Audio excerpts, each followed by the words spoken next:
How you going there, fellas? Welcome to episode 115 of ghallora Beer Reviews. As you can see this afternoon, I will be reviewing Peroni Nastro Azzurro. I don't know if I pronounced that right, but I think that's how you pronounce it. It's an Italian beer, but funnily enough, this one's actually brewed in Australia by Carlton and United Breweries.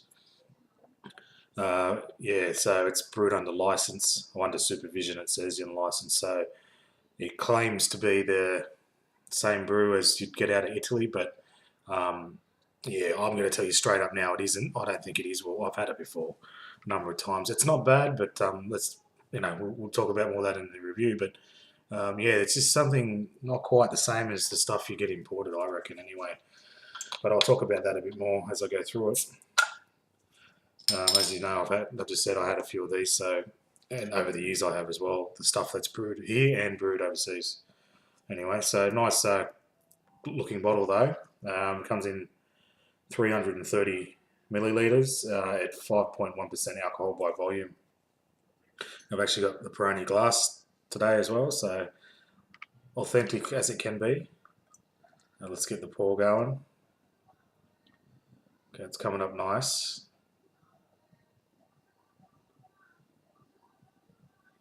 Alright, head's come up fairly fast there, but that'll settle down. Just go for the appearance now. It's a very light straw golden colour.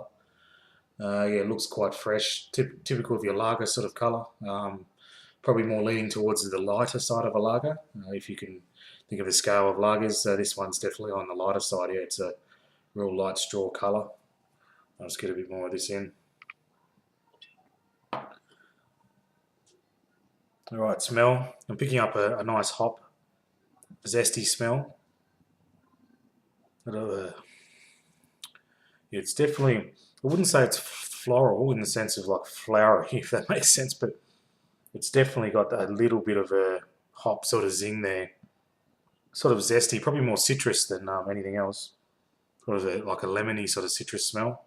Head's come down, as you can see, just over one finger.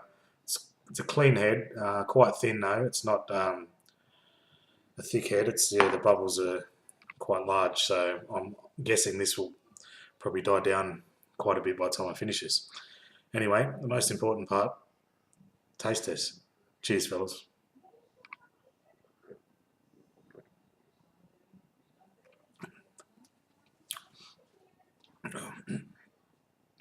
Yeah, very refreshing. It's a nice crisp lager. Straight up, I'm getting that hop zing, and I feel it on my tongue still. You know, a good 10, 15 seconds afterwards, it's sort of tingling your tongue. Us beer lovers all know what that means and how that feels. But you get what I'm trying to say. And then there's a bit of a malty backbone as that tapers off and sort of blending in with each other. It's tasting quite nice though. I'll give it another taste.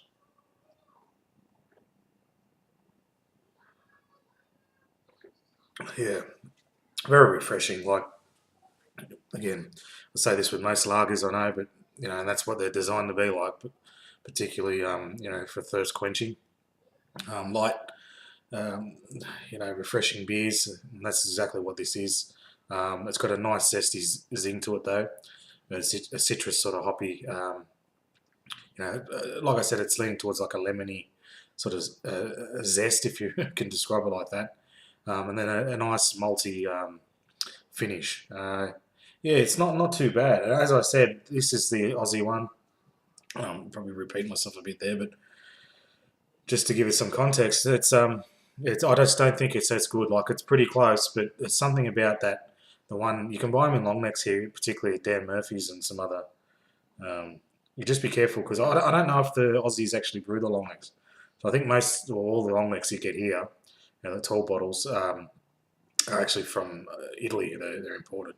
But don't quote me on that. Just check the back of the label. But I might try and grab a Italian one soon and do this like relatively soon, and compare the two. Well, this is nice beer. It's delicious, but just seems to be amplified a bit with the Italian one. The hops zings a bit more, and the maltiness is more as well.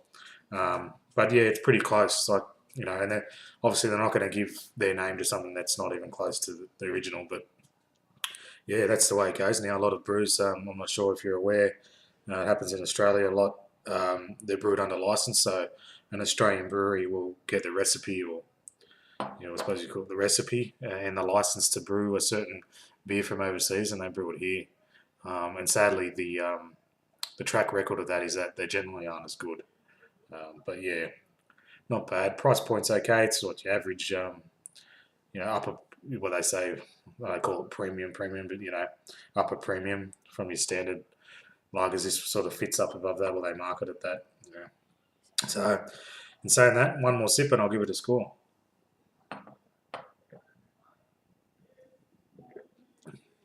Yeah, it's hitting the spot. It's a lovely afternoon here. First beer of the day, 3 o'clock. I thought, why not have a beer and I'll do a review. So, in saying that, I'll give it an 8 out of 10. Yeah, delicious beer for what it is. No doubt, when I get the Italian one, I'll probably pump that up a little bit more. But I won't say any more about that until I do it. So 8 out of 10 for Peroni, the Aussie version.